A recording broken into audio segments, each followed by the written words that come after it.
this, bitch?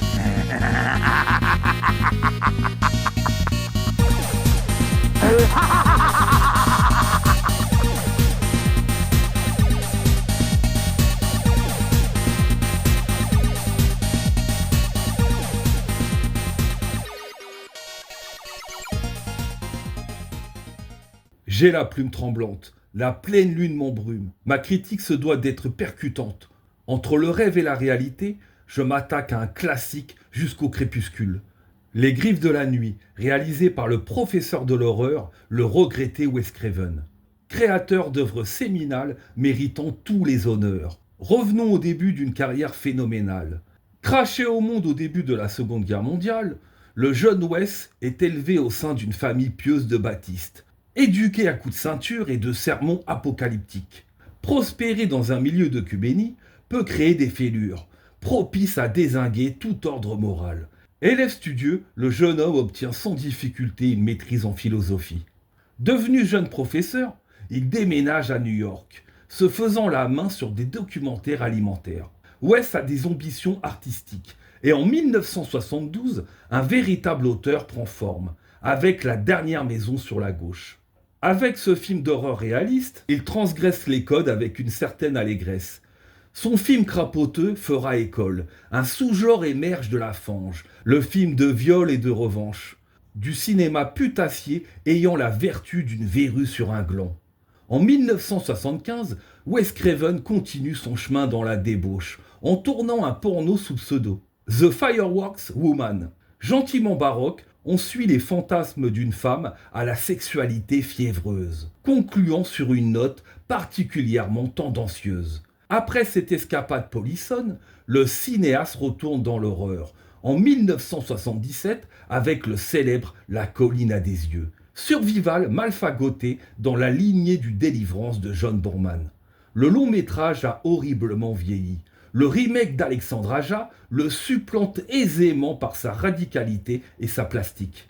En 1981, Wes Craven règle ses comptes avec son passé, avec La ferme de la terreur. Des meurtres sordides défigurent une paisible communauté d'Amish. Film imparfait, mais pas dépourvu d'intérêt, avec une jeune Sharon Stone en tête d'affiche. Un an plus tard, en 1982, le cinéaste met en boîte une adaptation foireuse de La créature du marais de DC Comics. Furieusement kitsch, douloureusement simpliste, une craquelure flirtant avec le navet. L'artiste prend une pause, prenant le temps et de l'argent dont il dispose, afin d'écrire un nouveau scénario. Le professeur est un archiviste des faits divers.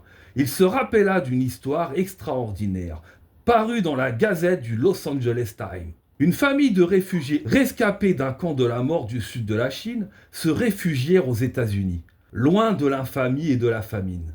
Le fils de la flatterie refusait de dormir dans son lit, prétextant la peur irréelle de se faire tuer dans ses cauchemars. Ses parents mirent un somnifère dans son breuvage. Le jeune homme s'endormit sur le canapé. Un cri perçant surgit de la nuit dilatée. Trop tard. Le garçon a franchi le dernier rivage. Cette mort mystérieuse est la base matricielle des Griffes de la nuit. Un tueur pouvant trucider de l'adolescent dans leur cauchemar. Concept génial et propice à pléthore de scènes oniriques. Cruel, car inexorablement, la victime finira par cajoler Morphée, donc de se faire taillader. Prétexte à des scènes de meurtre homériques. Wes Craven pioche dans ses traumatismes d'enfance afin de construire son personnage. Freddy Krueger pour son identité, une petite frappe de la cour d'école. Pour son chapeau et son pull crasseux, il s'inspire d'un poivreau patibulaire terrifiant de son quartier. Un chandail vert et rouge, un mélange agressif, répulsif, renforçant son côté louche. Une fois le personnage dessiné, il faut lui donner une entité, un passé. Freddy de son vivant était un tueur d'enfants, arrêté par la police puis relâché par la justice pour une faute de procédure. Après cette parodie de procès, les parents endeuillés, ivres de vengeance, mettent le feu à la maison du tueur. Le visage calciné, Freddy passe un pacte avec le tentateur. Désormais, il sera un prédateur immortel sévissant dans les chimères d'adolescents bien tassés. La censure veille, hors de question d'exécuter des mioches à l'écran. Si Jason Voorhees a sa machette aiguisée, Michael Myers son couteau meurtrier, Freddy possède un gant en cuir assorti de griffes d'acier. Un accessoire singulier à jamais associé au personnage bigarré. Une fois le scénario terminé, Wes part à la recherche de producteurs intéressés. Les grands studios sont frileux. Le créateur devient bileux. Son histoire est jugée trop intellectuelle pour un public boutonneux. Donc le réalisateur se tourne vers les studios indépendants. La New Line et son directeur Robert Shaye trouvent le propos fascinant. Fauchée comme les blés, la jeune société va seulement distribuer le film. Les 2 millions de dollars alloués au budget du film viendront d'investisseurs anglais. Budget très modeste pour tant d'ambition artistique. Mais le réalisateur usera d'ingéniosité visuelle pour compenser des moyens limités. Le film sort sur les écrans. Les Griffes de la Nuit est un succès obèse. Le public trouve l'œuvre audacieuse. La critique pourtant pointilleuse, surtout avec le cinéma de genre, pour ne pas dire dédaigneuse, s'enthousiasme et encourage leur audience à découvrir ce singulier slasher fantastique. 57 millions de dollars de recettes. Le succès inespéré du film sauve la New Line de la faillite. Freddy devient un personnage iconique, le boogeyman ultime des années 80. Loin du tueur classique laconique, Freddy est sarcastique, sadique, au rictus malfaisant, prenant du plaisir à l'ouvrage. Interprété par Robert Englund, indissociable au personnage. Le reste du casting est plutôt bon. L'héroïne Nancy, interprétée par Heather Langenkamp, est d'un naturel et d'une maturité explosive. Elle sera la seule figure forte et sensée du film. Et en bonus, un jeune Johnny Depp jouant son premier rôle au cinéma. Un dépucelage se terminant dans une éjaculation d'hémoglobine. D'ailleurs, le film est plutôt généreux en scène horrifique. Les effets spéciaux de David Miller sont miraculeux, ne dévoilant jamais un budget cafardeux. Le maquillage de Freddy refuse le réalisme. Ressemblant à un faciès de sorcière carbonisé, à la chair encore vive. Des trucages à la dure, conçus par des artisans de génie.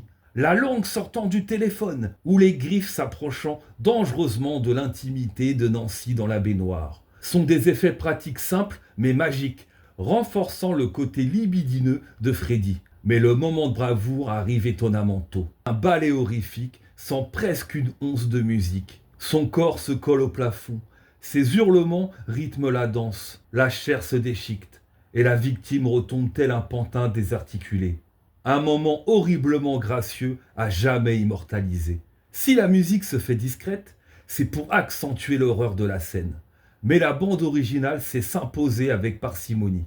Le compositeur a créé un thème angoissant, nous ramenant immédiatement à nos peurs d'antan. La musique est à la hauteur des images, pour la plus belle et sinistre harmonie. Pour conclure, je trouve l'affiche française des Griffes de la Nuit très révélatrice. Des griffes déchirant l'intimité d'un quartier pavillonnaire. Freddy pénètre les rêves des adolescents, maître des cauchemars oppressants. Tu continueras à stimuler l'imagination de tes éternels enfants, même vieillissants. Souvent excessive, parfois incomprise, la poésie horrifique se doit d'être transmise. Les Griffes de la Nuit méritent un amour viscéral, un respect sans faille. C'est un tour de force horriblement génial. Now for your Nintendo Entertainment System, A Nightmare on Elm Street, the video game. Collect those bones and beat Freddy in his game. Fight bats, rats, zombies, and Freddy. 1, 2, Freddy's coming for you. Now you are playing my game, bitch!